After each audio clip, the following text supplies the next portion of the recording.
Good evening, everybody. So I'm Richard, and I'm super excited to be able to share. But before I share about myself, I just want to encourage everyone that I have already learned a ton from watching everybody's video. I wanted to see, check out what people had in terms of their ideas and what they, some of their backgrounds, some of your backgrounds, and I was super encouraged and inspired already by what you were sharing. So a little bit about myself. So in terms of Applied Studio, I have a lot of experience in terms of having a lot of teachers. I went to a performing arts high school and starting in the 10th grade. And from that point, I had a private teacher who was amazing. I actually, all of my private teachers have been very amazing. I had two private teachers in high school. They would kind of go back and forth, and they they invested a lot in me, and I'm super duper grateful for their investment and encouragement and inspiration. I play trumpet, so I've been playing trumpet for a really long time. So since I was about 12 years old, and that's kind of how I got my start in music. And then from there, after high school, I was able to have uh, three different trumpet teachers over the period of about 7 years in between undergraduate and graduate school. I got my undergraduate and master's in trumpet performance and at SUNY Purchase, and it was quite intense. And there were moments for me where it was very very difficult. It was a struggle. Um, but I guess when you're going through music conservatory, you learn how to uh, develop kind of the thick skin, and I guess this is uh, what they were trying to teach um, going into the music industry. And because supposedly, if you want to be a performer in the music industry, it's tough. So they're trying to emulate this, I guess, in my lessons. So that had good points and not so good points. So to kind of echo and thoughts from the Parks article, uh, kind of thinking about the requirements of applied instructors and characteristics that are advantageous to have. Um, yes, and my I guarantee that my instructors in college did not have much background uh, in pedagogy and teaching methods. They basically were very fine musicians who ended up in teaching at the college level.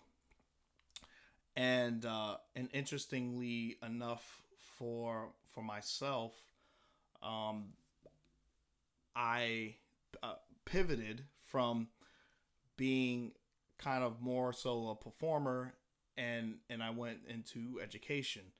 So I went to Brooklyn College and I got my teaching license and my teaching certification. And I then pivoted to becoming a high school music teacher. So instrumental music teacher. I teach in the DOE, in New York City, in Brooklyn, and that has a whole background and story that I guess I can get into at more in depth at a later time. But basically, it was my first time, my first experience uh, in urban setting, an urban school.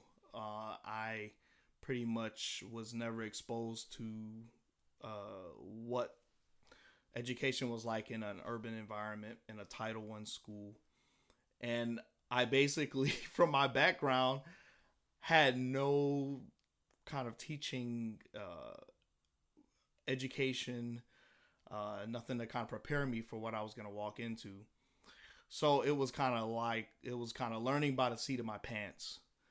And it was, I felt like my education, I did have courses at Brooklyn College, but it was kind of, do your classes to get the certification and get into the classroom as soon as possible. It wasn't quite a 4 year comprehensive educational degree. So with that, I had a lot of struggles, and I went into that school, um, and there was no music program, no instruments, nothing, and I kind of had to figure out how to make a music program work in a school in which the the systems were not in place, things were not in place to have a successful program in the school that I was at, and so I'm happy to say it's going to be my 6th year in September, being an instrumental teacher at this particular school, and we have a full band program, guitar program, we have some choir. I don't teach choir per se. I have someone who assists me with that, uh, but it is possible. And it was I really think about the Parks article again, where there's this great chasm between performers and education. I felt like the drive that I had to practice my instrument, want to be a performer, actually really helped me, uh, because I then kind of took that passion for music, the passion for my instrument, and I placed that onto education. Uh, and it proved to be very helpful for me. Um, but I think in our, I guess the way traditional pathways for degrees are set up for music performance and music education, there is definitely missing components, especially for my background being primarily in performance. So now I kind of am in this very strange and in between uh, place where I have my music teacher colleagues and friends, and they're like, I don't know how you can go perform and do that. And I'm like, yeah, no, it's great. It's awesome. I love having both. And then I have my on my other side, my performer friends who are saying, I can't believe you're in the classroom. This is, I don't know how you do it. And I just feel like I'm in a very lonely place. So if I could get some help with that, thinking about that, uh, because I do see the two really coming together and really creating an amazing synergy. Um, so this Camilo, I believe, referenced a kind of teaching artist that was mentioned in the readings, uh, and also I guess this would be good to share. I am a pretty serious orchestral trumpet player in terms of I play with orchestras. I'm auditioning for major symphony orchestras. So that has actually led to my continued professional development and taking lessons from a very esteemed faculty from very noted institutions, and taking lessons at this stage of my career and getting that, where it's kind of a little less, it's kind of more guiding and a lot more student centered, because they can't treat me like I'm a young kid because I'm not. I wish I was. But that has really resonated with me as well, and in the ableist kind of thinking about this idea of the Myers Briggs and the different personalities, the extroverted teachers are really have great attributes that help students.